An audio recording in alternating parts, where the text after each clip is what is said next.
श्री स्वामी समर्थ. सर्वात आधी आपल्या स्वामी भक्ती या चॅनलवर तुमच्या सर्वांचं खूप खूप स्वागत. सार्थ ज्ञानेश्वरी अध्याय 4 ज्ञान, कर्म आणि संन्यास योग. सारांश. गीताशास्त्रांच्या पहिल्या 3 अध्यायांवरील व्याख्यान पूर्ण झाल्यानंतर आपल्या श्रोतेंद्रियाचे भाग्यवर्णन करण्याच्या उद्देशाने आणि मुमुक्षूंना ग्रंथामध्ये रुची उत्पन्न व्हावी म्हणून ज्ञानेश्वर महाराज सांगतात की तुमच्या श्रवणासाठी आता पहाट होणार आहे आणि त्या प्रकाशात गीताशास्त्र तुमच्या कानांना अनुभवता येणार आहे. श्रीहरी आत्मनात्म विचार शिकवणार आहेत आणि अर्जुन ते शिकणार आहे. सुंदर गायन, परब्रह्मतत्व हा विषय आणि रस घेऊन ऐकणारे तुमच्यासारखे विद्वान श्रोते असा हा बहारदार त्रिवेणी संगम आहे. मी ज्ञानेश्वर महाराज तुम्हाला विनंती करतो की तुम्ही आपल्या ज्ञानेंद्रियाच्या सर्व शक्ती कानात आणा आणि मगच हा कृष्ण अर्जुन संवाद ऐका. यावर निवृत्तीनाथ महाराज म्हणतात की ज्ञानेश्वरा, तुझे हे कथन कलेवरील प्रेम आता बाजूला ठेव आणि पुढे काय झाले ते सांग. ठीक आहे, सांगतो असे म्हणून ज्ञानदेव महाराज पुढे बोलू लागले. अर्जुनाला आज खरोखरच सुदैवाचा आधार मिळाला आहे. पिता, माता, बंधू यापैकी कोणालाही कधी न सांगितलेले गृह्य ज्ञान आज श्रीकृष्ण अर्जुनासमोर प्रकट करणार आहेत. माता लक्ष्मीला भगवंताच्या ह्या असल्या प्रेमाची तोंड ओळखही नाही.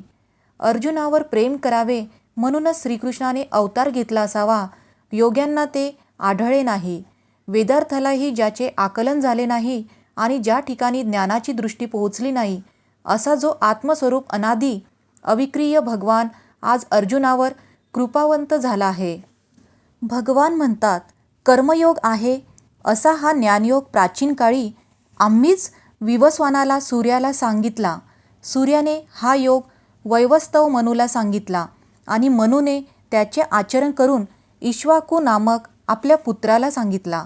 पुष्कळ राजर्षींनी त्यांचे अनुष्ठान केले, पण काही काळानंतर माणसांना देह म्हणजे जीव असे वाटू लागले. कर्मयोग, कर्ममार्ग हळूहळू लोप पावला. तोच मार्ग मी आज तुला सांगितला आहे, कारण तूच माझा प्रिय असा भक्त आहेस. या युद्धाचा प्रसंग असला तरी तुझे अज्ञान दूर करण्यासाठी मी तुला सत्यतत्वाचे ज्ञान करून देणार आहे. त्यावेळेस अर्जुन म्हणाला, भगवंता, तू आमच्यावर आईप्रमाणेच प्रेम करतोस. तुम्ही रागवणार नसलात तर मी आता तुम्हाला एक प्रश्न विचारणार आहे. हे अनंता, तुम्ही म्हणता हा योग खूप पूर्वी तुम्ही सूर्याला सांगितलात. तुम्ही जर आता माझ्यासमोर आहात तर मग तुम्ही खूप पूर्वी हा योग सूर्याला कसा सांगितला? मी सूर्याला उपदेश केला असे जे आपण म्हणता ते मला समजलेल अशा रीतीने स्पष्ट करून सांगा. त्यावर श्रीकृष्ण म्हणाले, अरे, तुझे आणि माझे मागे पुष्कळ जन्म होऊन गेले आहेत. माझे अवतार मला आठवतात, तुझे तुला आठवत नाही. खरे तर मी जन्म घेत नाही आणि मला मृत्यूही नाही. मला जन्ममरण आहे असे जे वाटते ते चूक आहे. माझ्या प्रकृतीत माझे जे प्रतिबिंब घडते त्यालाच तुम्ही माझा जन्म असे म्हणता.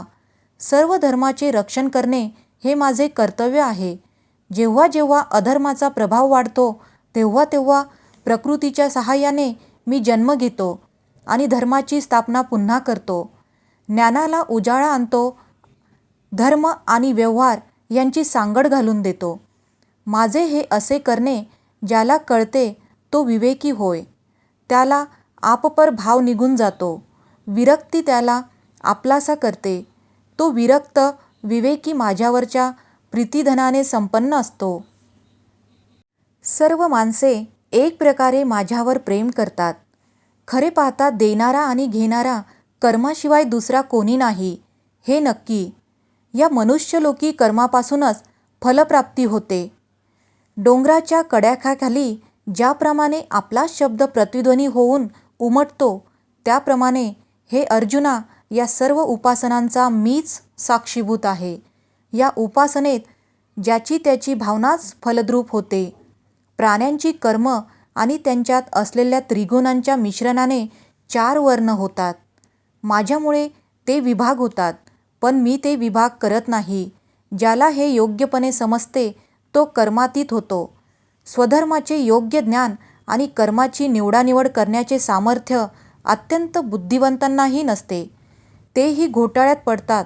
तो घोटाळा दूर व्हावा म्हणून कर्म, विकर्म आणि अकर्म यांच्यातला फरक मी तुला समजावून सांगतो. ज्याच्यापासून जगाची उत्पत्ती होते ते कर्म होय. विकर्म म्हणजे विहित कर्म, म्हणजे स्वधर्मानुसार करावी लागणारी कर्म. या विहित कर्माच्या विरुद्ध आचरण हे निषिद्ध आचरण असते. आपले विहित कर्म न ओळखता आल्यामुळे ते विहित कर्म करू नये असे वाटणे म्हणजे अकर्म होय. अर्जुना, ह्या युद्धभूमीवर युद्ध करणे हे तुझे विहित कर्म आहे, पण ते करू नये, ते अयोग्य आहे असे तुला वाटणे हे अकर्म आहे. विद्वान पुरुष लोकांच्या दृष्टिकोनातून पाहिले असता सगळी कर्म उत्तम तऱ्हेने आचरित असतात, पण फळाची आशा न धरता ते कर्माचे आचरण करत असल्यामुळे ते निष्कर्मच असतात. विद्वान पुरुष स्वतःतील आत्मतत्व निष्क्रिय आहे व केवळ देह क्रियाशील आहे हे जाणत असतात. सर्वत्र आत्मतत्वाचे दर्शन घडत असलेल्या विद्वान पुरुष मत्सररहित असतो. सामान्य पुरुषाच्या बुद्धीला जी भेदभावना जाणवत असते ती भावना विद्वान पुरुषाच्या चित्तात नसते. त्याचे अंतःकरण हे जाणत असते की सृष्टीचे कार्यरत असणे हा ब्रह्माचा स्वभाव आहे आणि म्हणूनच तो सर्व कर्मांमध्ये हा ब्रह्मभावच अनुभवत असतो. त्याला निष्कर्मी वा निष्क्रिय म्हणावयास हवे. चित्ताची ही स्थिती साधण्याचे पुष्कळ मार्ग आहेत. कोणी एखादा विरक्तीशी विवाह करतो, तिच्या आत्मचिंतनाचे अग्निहोत्र व्रत स्वीकारतो, त्या यज्ञकुंडामध्ये गुरुपदेशाचा अग्नी प्रज्वलित ठेवून तो आपली सर्व अविद्या घालवून टाकतो. तो ज्ञानयज्ञी होय. कोणी एखादा संयमाचे अग्निहोत्र स्वीकारतो आणि मन, बुद्धी, काया यांच्या सर्व शक्तीचे त्या यज्ञकुंडात हवन करतो, त्यालाही आत्मानंद लाभतो. कोणी एखादा आपल्या चित्तामध्ये वैराग्य सूर्याची पहाट घडवून आणतो आणि एकांतवासी होतो, त्यामुळे त्यांचे इंद्रिय धर्म अंतर्मुख होतात. विरक्ती तीव्र होऊन विकारांचा नाश होतो. कोणी एखादा हृदयाची अरणी करून त्यावर विवेकरूपी मंथधैर्याने घट्ट पकडून ठेवतो आणि गुरुवचनाने मंथन सुरू करतो. थोडासा ज्ञानाग्री चेतवून त्यावर मनोविकारांचे पेटवण टाकतो. मग फलाशांच्या धूर निघून गेल्यावर तो अग्नी चांगला धरतो.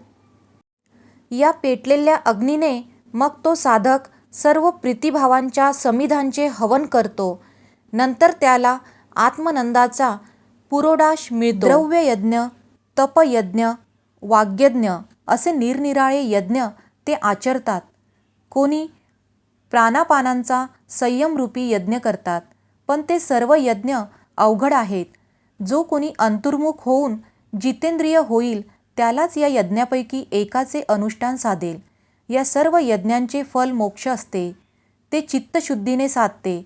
वेदामध्ये अनेक प्रकारचे यज्ञ सांगितले आहेत, पण ते सर्व कर्मक्रिया यावर आधारित आहे. पण त्यामुळे आत्मज्ञान लाभणार नाही. म्हणूनच वेदाविहित यज्ञ आणि ज्ञानयज्ञ यांची बरोबरी होऊ शकत नाही. योगी आपल्या बुद्धिरूप डोळ्यांमध्ये ज्ञानाचे अंजन घालून ते परतत्व पाहतात आणि हे ज्ञान हवे असेल तर ज्ञानांचे स्वामी असलेल्या संतांना शरण जावे, त्यांच्याकडून बोध घ्यावा. त्या बोधाने चित्त संकल्परहित होते. बोधाच्या प्रकाशाने चित्त निर्भय होते आणि मग संपूर्ण विश्व परब्रह्मामय दिसू लागते. पण गुरुकृपा नसेल तर ते साधारण नाही. ज्ञानाच्या अंगी उत्तम सामर्थ्य आहे. ज्ञानाइतकीच पवित्र वस्तू या जगात नाही. ज्या परमात्म ज्ञानाच्या उदय होताच हे विश्व सत्य आहे अशा प्रकाराचा भ्रम नाहीसा होऊन जातो, त्या ज्ञानापुढे मनातील अज्ञान टिकत नाही. पुष्कळ प्रकारांनी अनेक वेळा विचार केला तरी ज्ञानाचे पावित्र्य एका ज्ञानालाच आहे.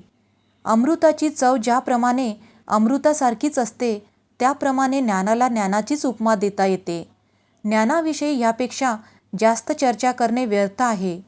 त्यावर अर्जुनाच्या मनात विचार येतो की तुम्ही म्हणता ते खरं आहे, पण ते ज्ञान कोणत्या उपायाने प्राप्त करून घ्यावे. अर्जुनाच्या मनातील हा विचार ओळखून भगवंत अर्जुनाला सांगतात की या ज्ञानाची प्राप्ती कशी करून घ्यावी हे मी तुला सांगणार आहे, ते तू लक्षपूर्वक ऐक.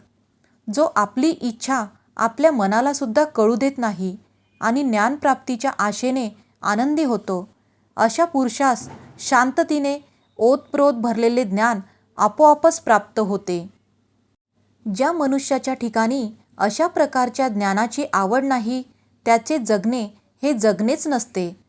ज्या मनुष्याला ज्ञानप्राप्तीची ओढ नसते, तो संशयरूप अग्नीत पडतो. विषयी सुखामध्येच जो आनंद मानतो त्याला संशयाने घेरलेले असते. संशयाने घेरलेल्या अशा ज्ञानहीन मनुष्याचा विनाश होतो. ज्याला सत्रीपात्र ज्वर झाला आहे, त्याला ज्याप्रमाणे शीत उष्ण कळत नाही आणि ऊन आणि चांदणे सारखेच वाटते, त्याप्रमाणे खरे खोटे, अनुकूल प्रतिकूल, हित अहित यामधील फरकही संशयी पुरुषाला कळत नाही. अज्ञानाच्या घोर अंधारात संशयाची वाढ होते. श्रद्धेचा मार्ग दिसेनासा होतो. संशय बुद्धीला घेरतो आणि मग मनुष्याला तिन्ही लोक संशयात्मक दिसू लागतात. अज्ञानातून जन्म झालेल्या या संशयाला बुद्धी आणि चिंतन यांच्या मदतीने ताब्यात आणता येते. बुद्धीचे खडग हातात आल्यावर संशयाचा निपात करता येतो. म्हणून हे पार्था, चित्ताची अस्थिरता टाकून दे आणि आवेशाने युद्धासाठी तयार हो. समर्थ ज्ञानी असलेला भगवंत स्वतः मोठ्या प्रेमाने अर्जुनाला वरीलप्रमाणे उपदेश करत आहेत, असे संजय धृतराष्ट्राला सांगतो. आता भगवंताच्या या सर्व उपदेशाचा नीट विचार करून अर्जुन श्रीकृष्णांना एक प्रश्न विचारेल. तो प्रश्न आणि भगवंतांनी दिलेले उत्तर मी तुमच्यापुढे मांडणार आहे. मी ते ज्या शब्दांमध्ये सांगणार आहे ते बोल तुम्ही ऐकलेत म्हणजे साहित्यातले 8ही रस त्यावरून ओवाळून टाकावे असे तुम्हाला वाटेल. असे ज्ञानदेव महाराज श्रोत्यांना सांगत आहे. ते पुढे सांगतात की ह्या माझ्या मराठी बोलीतून मूर्तिमंत शांतरस प्रकट होणार आहे. वीतभर सूर्यबिंब आपल्या तेजाने त्रिभुवन उजळून टाकते, त्याप्रमाणे माझे हे सोपे बोल तत्त्वज्ञानाचा गहन आशय अगदी सहजपणे प्रकट करतील. माझे शब्द साहित्य गुणाने मांडित असतील आणि ते शांत रसाचा वर्षावही घडवतील. माझे बोल तुमच्या अंतकरणाला शांत करतील. देहाला कोणतेही कष्ट न देता माझे बोल नीट श्रवण केलेत तर हे गीताकथन तुम्हाला मोक्षानंद देईल. म्हणून मी सांगत असलेला हा योग्य आणि आनंददायी असा गीतार्थ ऐका. मी असे ज्ञानदेव तुम्हाला सांगतो आहे. श्री ज्ञानेश्वरी महाराज की जय. श्री स्वामी समर्थ महाराज की जय. श्री गुरुदेव दत्त.